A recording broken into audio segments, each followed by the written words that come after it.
কার সাথে কি বলে রে আমার নবীজির কলিজার টুকরা মা ফাতিমা রাদিয়াল্লাহু তাআলা আনহু, জোরে কোন মারহাবা। ওনার নানা কি রহমাতাল লিল আলামিন, ওনার বাবা আসাদুল্লাহিল গালিব শেরে, ওনার মা হলো সৈয়দাতুন নিসা। এ ভাইরা, শুধু তাই না, খাতুনে জান্নাত মা ফাতিমাকে এক ইহুদি চিঠি লিখেছিল। ইহুদির বান্ধবী, বান্ধবী ইহুদি হতে পারে না? আপনার আমার বন্ধু কি হিন্দু নাই নাকি? একই ক্লাসে আপনি মুসলমান পড়েন, আপনার পাশের সিটে একজন হিন্দু পড়ে না? তো ইহুদির বান্ধবী চিঠি দিয়েছে। চিঠি দেওয়ার কারণ আছে, মানে ওই বান্ধবী খুব রাজা, ধনী, কোটি কোটি টাকার মালিক।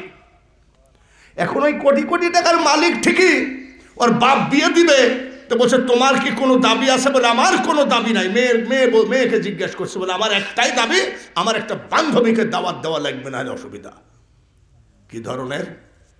বলে বান্ধবীকে দাওয়াত না দিলে আমি বিয়ে করব না। বলে অবশ্যই দাওয়াত দিব, কিন্তু আমার বাড়িতে কোনো ফকির নিয়ে আসতে পারবে না রাজা বাদশাহ ছাড়া, এটাও মনে রেখো। তোমার বান্ধবীর বাবার নাম মুহাম্মদুর রাসূলুল্লাহ, তাই নাকি?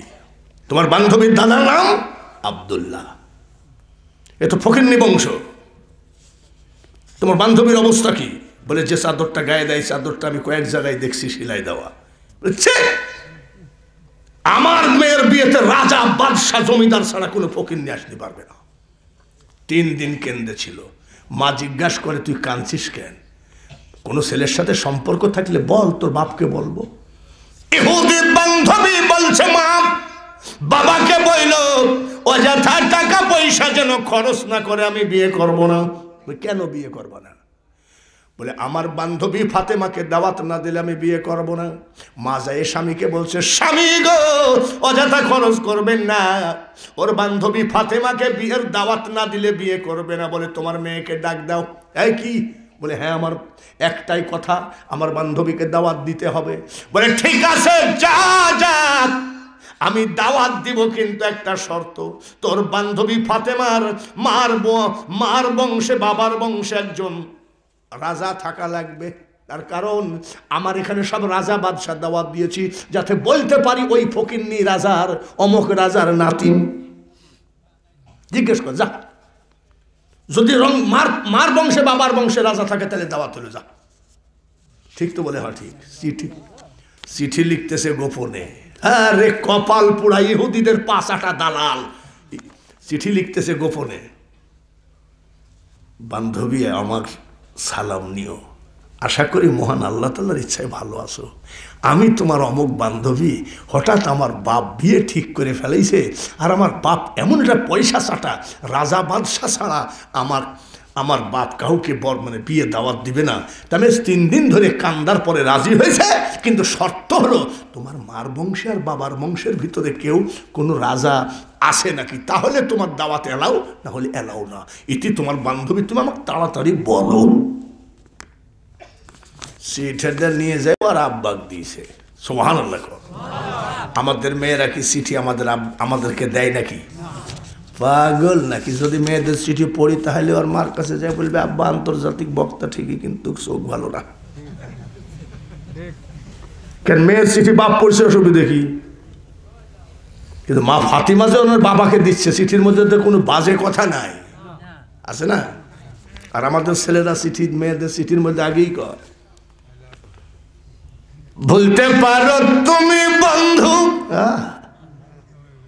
আমি ভুলি নাই, মরণকালে একবার যেন তোমার দেখা পাই আমার সোনা বন্ধু রে, তুমি কোথায়? ওর কথাই তো না পাক। আব্বা নবীজি বলেন চিঠি দেখালো লাগবে না, একদল বেয়াদব বলে নবী এলমে গায়েবের খবর জানে না। আবার ওই বেয়াদবরাই বলতেছে পাকিস্তানের সাথে যে ভারতের যুদ্ধ বাজবে নবীজি বলে গেছে। কোন মুখে কোন কথা কয়? এইবার বলতেছে আমি সব জানি। আব্বা জানেন তো, তা তো আমি বিশ্বাস করি, তো আমাদের মার বংশে বাবার বংশে কোনো রাজা বাদশাহ আছে? বলছে না। তাহলে দাওয়াতটা যাওয়া হলো না আব্বা। তো বলছে যাও তুমি, চুপ থাকো, যাওয়া। বলে না আব্বা, রাজা বাদশাহ না হলে এলাও নাই, হয় মার বেটে, মার বংশে না হয় বাপের বংশে। বলে তুমি যাবা বলছি, যাও। বলছে আব্বা শর্ত হলো রাজা বাদশাহ থাকা লিখবে। বলে দেখো ফাতিমা, চিঠি লেখো। দেখো আমি বলছি লেখো। নবীজি বলে দিচ্ছেন, মা ফাতিমা চিঠি লিখছে। বান্ধবী আমার দোয়া নিও। দেখেছেন, আশা করি মহান আল্লাহ তাআলার ইচ্ছায় ভালো আছো। আমি ফাতেমা তোমার চিঠি পড়ে অবগত হলাম, কিন্তু শর্ত হলো আমি যাব।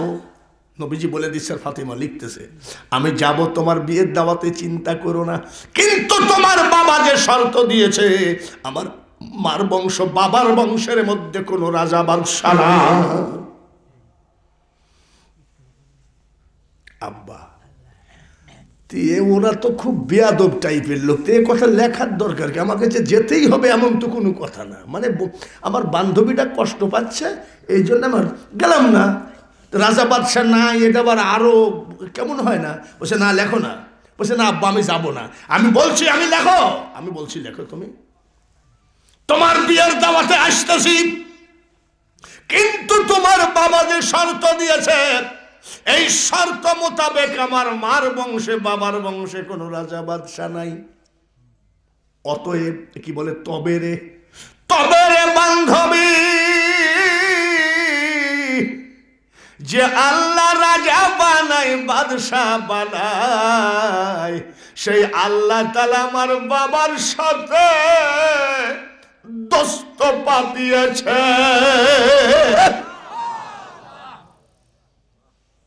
আমার বংশে মার বংশে রাজা বাদশাহ নাই, কিন্তু যে রাজা বাদশাহ বানাই সেই আল্লাহ আমার বাবার সাথে দোস্ত পাতিয়েছে। চিঠি লিখতে গিয়ে ফাতিমার চোখের পানি পড়ে। নবীজি বলে কান্দিস কেন বিটি?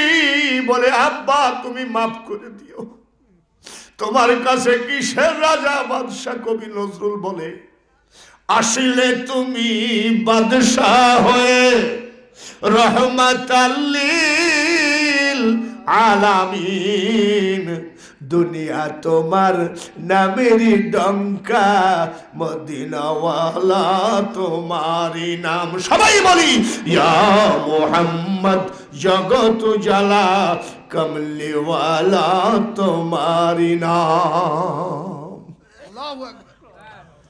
চিঠি চলে গেল। আব্বা ওর মাতৃবংশ পিতৃবংশে কোনো রাজা বাদশাহ নাই, কিন্তু যে আল্লাহ রাজা বাদশাহ বানাইছে আল্লাহ তার আব্বার দোস্ত হয়। তখন ওই বেয়াদব ইহুদি কয় কি, সব কল্পনা বাদ দিস, ঠিক আছে আসুক, যেদিন বিয়ের দাওয়াত তার আগের দিন কয় আব্বা কালকে যে দাওয়াত, যাবা। আবার বিকালে মা ফাতিমা গেছে, আব্বা যা কালকে দাওয়াত, যাবা। সন্ধ্যার সময় বলছে আব্বা কালকে দাওয়াত, মানে আব্বা দাওয়াতে যাইতে বলছে, কিন্তু কিছু কিনছে টিনছে না। আব্বা যাও শুয়ে থাকো গা, তো তুমি কাল যাবা, যাও শুয়ে থাকো গা, যাও শুয়ে থাকো গা। মা ফাতিমা বাবা শুতে বলছে, ঘুমাই গেছে। আমার আল্লাহ বলে জিবরাইল, যেসব ট্যাবলেট কর ইহুদিদের ট্যাবলেট নিয়ে বাংলাদেশে প্রচার করো, সাবধান হয়ে যাও।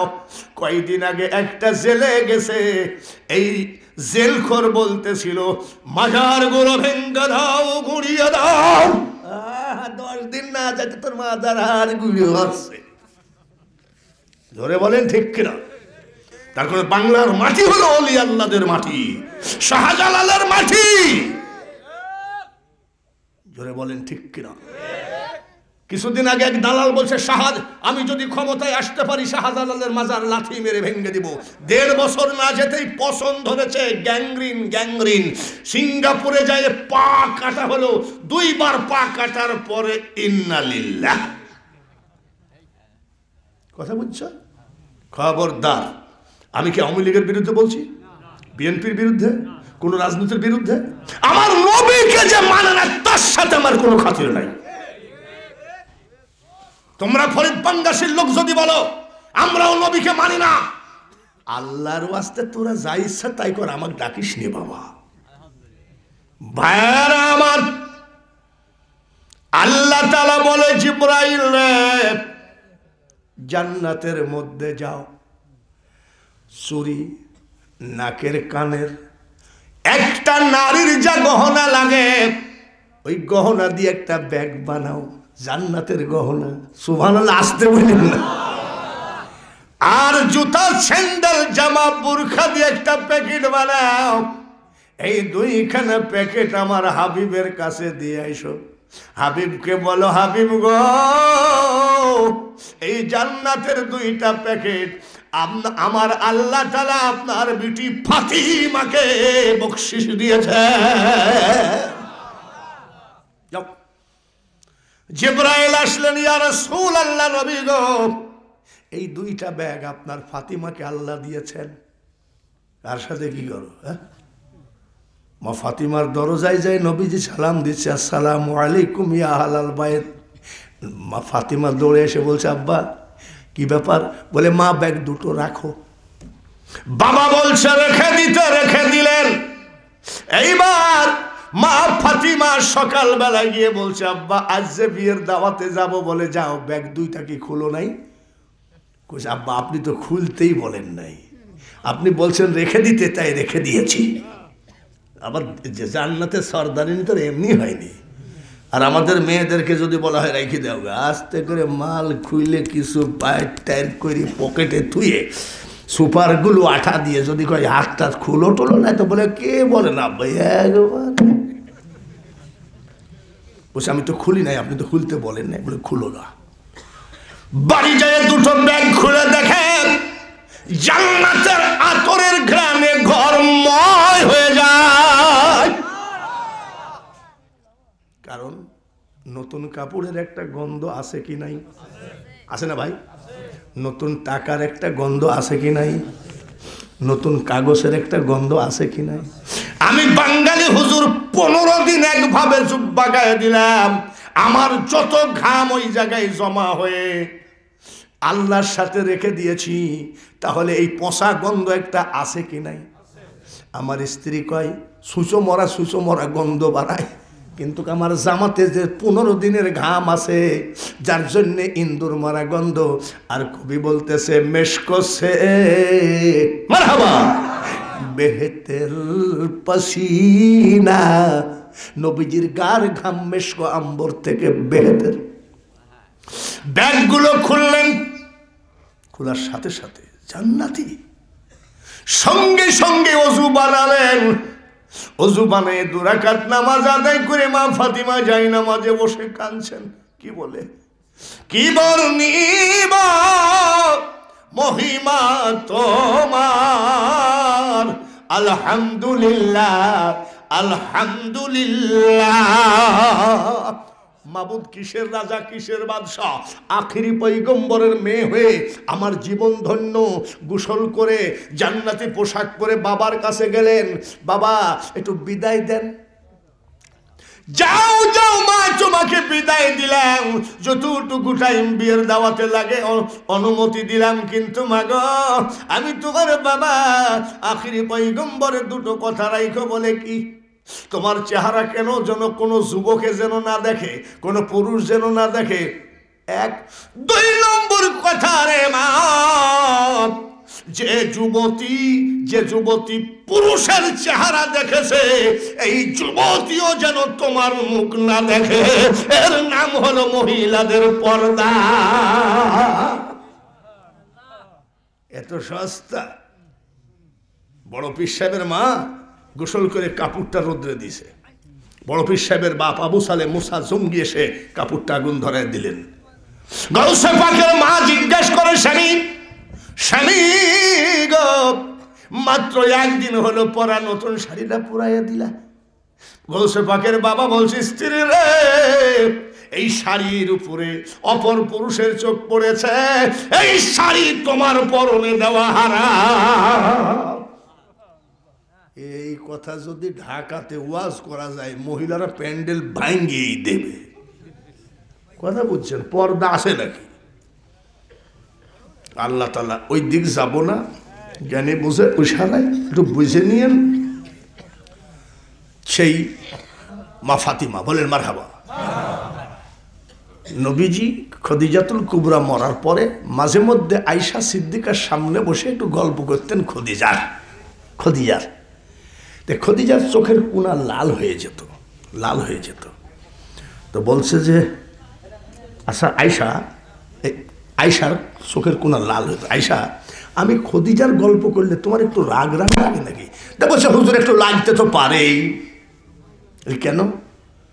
বলে আমাকে বিয়ে করেছেন 7 মতান্তরে 9 বছর, আর ওনাকেও বিয়ে করেছেন 40 বছর।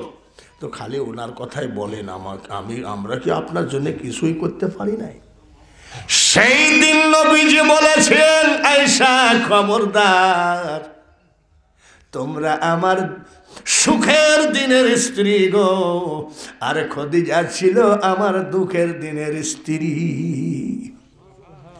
আয়েশা খদিজার গল্প করলেন, কোন সময় খবরদার চোখ লাল করবা না, তার কারণ আমি যদি খদিজাকে না পাতাম কোরআন প্রচার করা কষ্ট হতো, তার টাকায় আমি কোরআন প্রচার করেছি।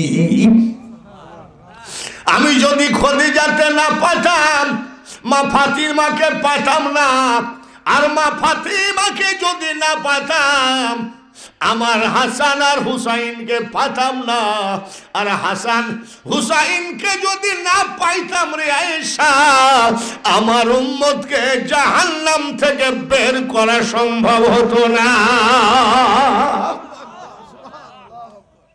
আর সেই পীর তুমি এজিদের পক্ষে এখনো তার মুরিদ হয়ে আছেন আপনি। যাও, চলে গেল। মা ফাতিমা গেছে, রাজা বাদশার মেয়েরা সব বসে আছে দামি দামি কার্পেটের উপরে। মা ফাতিমাকে দেখার সাথে সাথে লাফ দিয়ে উঠেছে, সুবহানাল্লাহ। তার কারণ ওই পোশাক রাজা বাদশার মেয়েরা 14 গোষ্ঠী চোখেও দেখে নাই, লাফ দিয়ে উঠেছে, সুবহানাল্লাহ। আমাদের এখানে একটা মন্ত্রী হলো হাসানুল হক পসামুল্লাহ, ভাই তো জানেন। তো মন্ত্রীর বাড়িতে আমি শুয়ে আছি, একসাথে ফজরের নামাজ পড়ছি। তা কাঁদতেছে, আমাদের কি ব্যাপার? বলে আব্বা আমাকে, আমি তো চাচা বলতাম যে আব্বা শোন, তোর মতন দামি লোক নাই। আর পাগল, তুমি যখন সামনে রাস্তায় যাও, সামনে এক গাড়ি পুলিশ, পিছনে এক গাড়ি পুলিশ, বাঁশি ঠেলায় বাঁচা যায় না তো কাউকে। বলছে আব্বা এটা 5 বছর। কয় বছর? আমি যখন ফেল করব তখন আর কেউ বাঁশি বাজাবে না। আর তুই রে বেটা এমন একটা লেখাপড়া করেছিস, বৃদ্ধ হয়ে মৃত্যুর একদিন আগ পর্যন্ত তোর নামে নারায়ে তাকবীর, বাঙালি হুজুরের আগমন, শুভেচ্ছার স্বাগতম, আমাদের এলাকার পক্ষ থেকে লাল গোলাপ শুভেচ্ছা। তুই যদি মারা যাস কবরেও ফেরেশতা বলবে তাড়াতাড়ি জান্নাতে চলে যা। কথা তো ঠিকই বাবাজি। মা ফাতিমাকে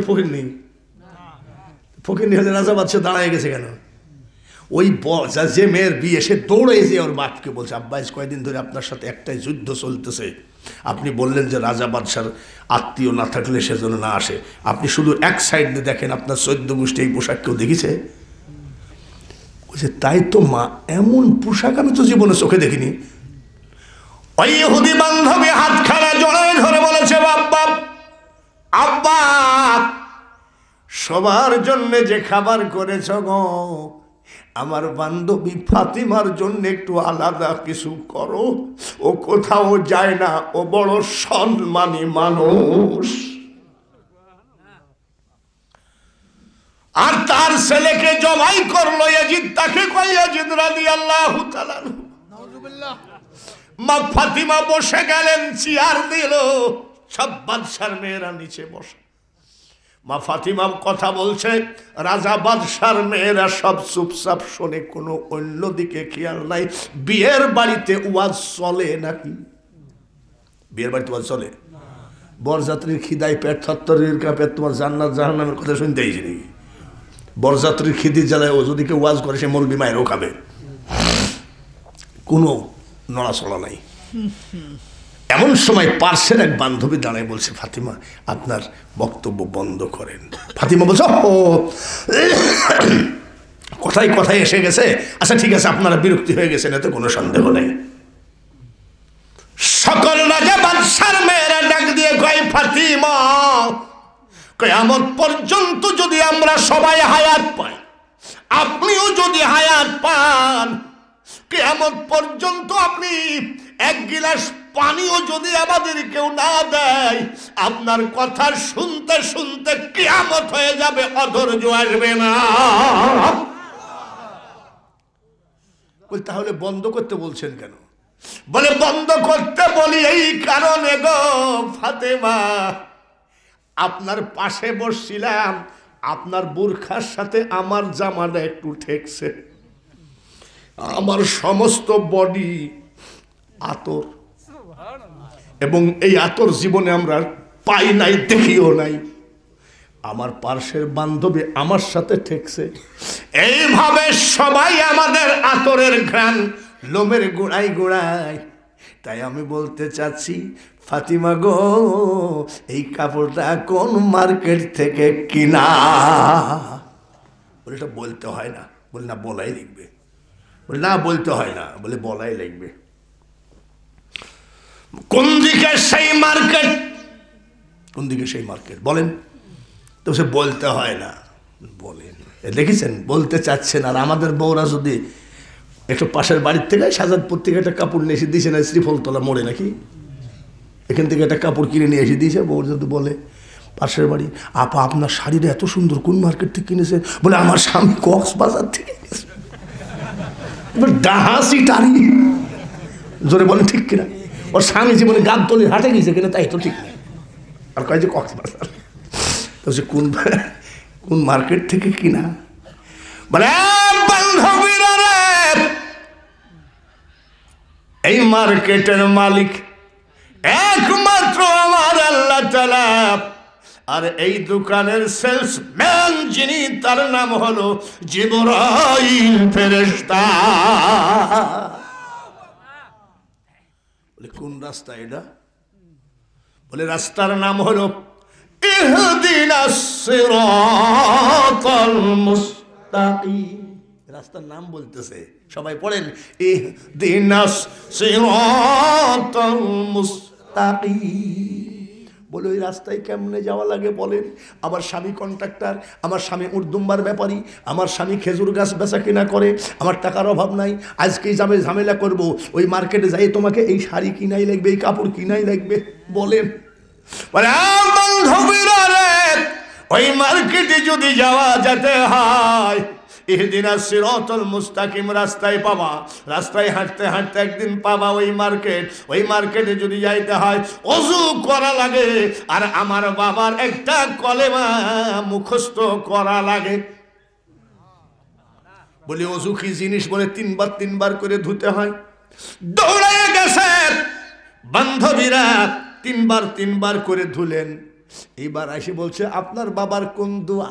বলে সবাই মুখস্থ করো, লা ইলাহা ইল্লাল্লাহ, জোরে জোরে, লা ইলাহা ইল্লাল্লাহ, সবাই লা ইলাহা ইল্লাল্লাহ, লা ইলাহা ইল্লাল্লাহ মুহাম্মাদুর রাসূলুল্লাহ।